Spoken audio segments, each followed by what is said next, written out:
akan segera dimungkinkan untuk mengirimkan pesan nirkabel di seluruh dunia, sehingga setiap orang dapat membawa dan mengoperasikan peralatannya sendiri. Yang satu orang sebut Tuhan, yang lain menyebut hukum fisika. Saya selalu mendahului waktu saya. Saya tidak peduli mereka mencuri ide saya. Saya peduli bahwa mereka tidak memiliki milik mereka sendiri.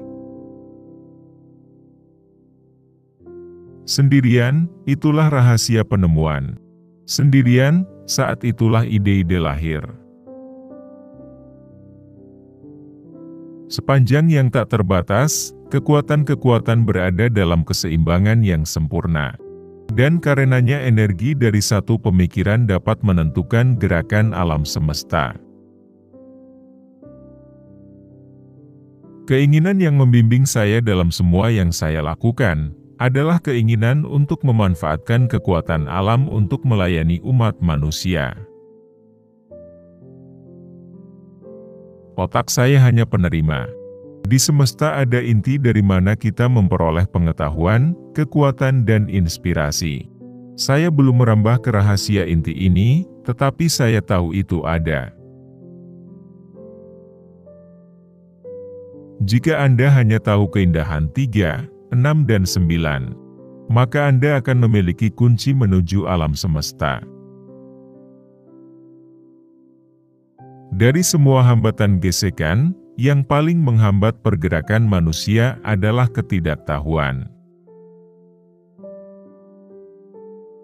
Umat Buddha mengungkapkannya dalam satu cara, Kristen dalam cara lain. Tetapi keduanya mengatakan hal yang sama, kita semua adalah satu. Perasaan kita memungkinkan kita untuk merasakan hanya sebagian kecil dari dunia luar. Saya hanya bisa mencapai kesuksesan dalam hidup saya melalui disiplin diri. Dan saya menerapkannya sampai keinginan dan keinginan saya menjadi satu. Dalam kristal kita memiliki bukti yang jelas tentang keberadaan prinsip kehidupan formatif. Dan meskipun kita tidak dapat memahami kehidupan kristal, tetap saja makhluk hidup. Setiap makhluk hidup adalah mesin yang diarahkan pada roda dunia.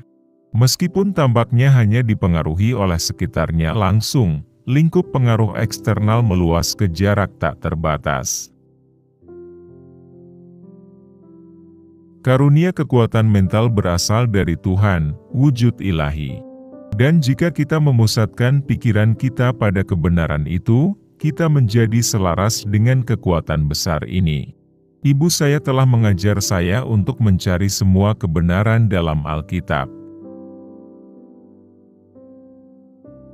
Jika kebencian Anda bisa diubah menjadi listrik, itu akan menerangi seluruh dunia.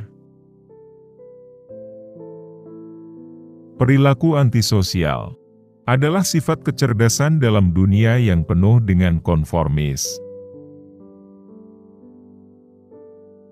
Ilmuwan masa kini telah menggantikan matematika dengan eksperimen, dan mereka berkeliaran melalui persamaan demi persamaan, dan akhirnya membangun struktur yang tidak ada hubungannya dengan kenyataan. Jika Anda ingin menemukan rahasia alam semesta, pikirkan energi, frekuensi, dan getarannya.